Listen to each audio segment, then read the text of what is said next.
The first time Claire Donovan lost control in a meeting, the entire 20th floor of Halstead Financial went silent.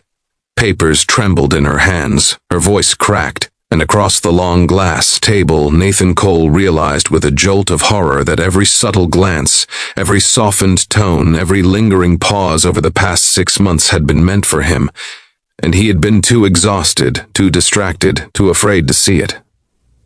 Before we go further, if you believe in kindness, second chances, and the quiet strength of ordinary people, take a moment to like this video, comment where you're watching from, share it with someone who needs hope, and subscribe to the channel. Stories like this remind us that sometimes the most important things in life are the ones we almost miss. Nathan had not always looked so tired. 3 years earlier, he had been a rising analyst in the Chicago office. Sharp suits, sharp numbers, sharper confidence. But life has a way of rewriting plans without warning. When his wife Rebecca passed away after a sudden illness, the world narrowed to a small apartment in Columbus, Ohio, and a 5-year-old daughter named Sophie, who asked every night when Mommy was coming back. Nathan transferred to the Columbus branch to be closer to Rebecca's parents, though pride kept him from asking them for much help. He learned to braid hair by watching online tutorials at 2 in the morning. He burned pancakes, forgot spirit days at kindergarten, and once showed up to work with baby formula spilled down his tie. Sleep became a rumor. Grief became a quiet roommate he carried everywhere. Halstead Financial didn't slow down for anyone. The Columbus branch was competitive, numbers-driven, relentless. At the top of it all stood Claire Donovan, regional director, known for her precision and composure. She had a reputation for being brilliant, demanding, and nearly impossible to impress. The first time she called Nathan into her office, he assumed he was about to be reprimanded. He had been late twice that week after Sophie woke with nightmares. He braced himself for a speech about professionalism. Instead, Claire surprised him. Her office overlooked the Scioto River, winter light glinting off the water. She studied him carefully, her expression softer than he expected. She asked about his workload. She asked about Sophie.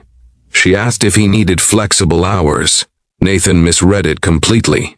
He thought she was worried he was underperforming. He reassured her quickly, perhaps too quickly, promising longer hours, better focus, stronger numbers.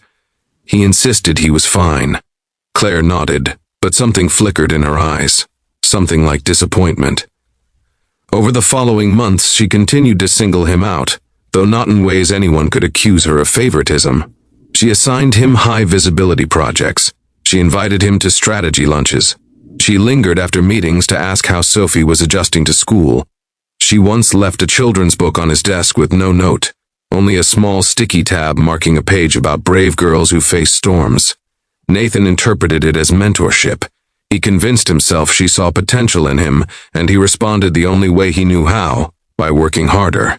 He began arriving earlier, leaving later. He skipped Sophie's parent-teacher conference to finalize a client presentation. He told himself it was temporary, that stability required sacrifice. His daughter grew quieter at dinner. Her drawings of their family now showed only 2 figures under a heavy gray sky. Meanwhile, Claire's hints grew less subtle. During a quarterly dinner with senior staff, she sat beside him instead of at the head of the table. Her laugh came easier around him. She asked about Rebecca gently, respectfully, as if testing whether he was ready to speak her name without breaking. Nathan kept every conversation professional, polite, distant. Not out of arrogance, but out of fear. He had sealed off the part of himself that could love again. Opening it felt like betrayal. The tension reached its breaking point on a humid July afternoon. The conference room was packed. Investors dialed in remotely. The branch had underperformed that quarter, and pressure from headquarters weighed heavily on everyone. Claire stood at the front, presenting revised projections, her usual confidence slightly strained. Nathan noticed she looked tired, dark circles beneath her eyes, a tremor when she clicked to the next slide. Midway through the presentation, a senior executive questioned her strategy sharply, implying mismanagement. The room stiffened. Claire began to respond calmly, but the executive pressed harder, referencing declining team morale and inconsistency in leadership. Something inside her snapped. Her voice rose, not hysterical, but raw. She defended her team fiercely, pointing out late nights, personal sacrifices, dedication no spreadsheet could quantify. Then, unexpectedly, her gaze locked on Nathan. She spoke about resilience, about employees who carried invisible burdens, about single parents who showed up every day despite grief. Her composure fractured as she admitted that leadership was not only about profit margins, but about seeing the human beings behind the numbers. The room fell silent. Nathan felt heat flood his face. It was clear now. The private meetings, the softened glances, the book on his desk. She hadn't just been mentoring him. She had been protecting him, admiring him, maybe even caring for him in a way that frightened her as much as it frightened him. Claire finished the presentation with dignity, but tears shimmered unshed in her eyes. When the meeting adjourned, she retreated to her office without looking at anyone. For the first time, Nathan did not bury himself in spreadsheets. He stood there, heart pounding, replaying every missed signal. He realized how often she had shielded him from criticism, how she had rearranged project deadlines quietly after learning Sophie had been sick, how she had defended his late arrivals before anyone else could question them. He had mistaken compassion for corporate strategy. That evening, instead of staying late, Nathan left at 5 sharp. He picked Sophie up himself. They stopped at a park along the river. He watched his daughter chase fireflies, her laughter ringing through the warm air, and something inside him shifted. He had been running, from grief, from vulnerability, from the possibility that life could hold joy again. The next morning, he arrived early and knocked on Claire's office door. She looked composed again, but guarded. Professional distance had returned like armor. Nathan did something he had not done in years. He spoke honestly. He acknowledged her support. He admitted he had seen her kindness but pretended not to, because he was afraid of what it might mean. He explained that grief had convinced him love was finite, that opening his heart again felt like erasing Rebecca. Claire listened quietly. When he finished, there was no dramatic confession, no sweeping declaration, just 2 adults standing in a quiet office, understanding that timing and courage matter as much as feeling. In the weeks that followed, something changed. Nathan reduced his overtime. He attended Sophie's school recital and left work early without apology. Claire, in turn, recalibrated her leadership style. She set clearer boundaries between personal and professional space. They both chose patience over impulse. Their connection grew slowly, built not on secrecy or tension, but on shared respect. Claire met Sophie months later at a charity fundraiser, introduced simply as a colleague. She didn't try to replace anyone.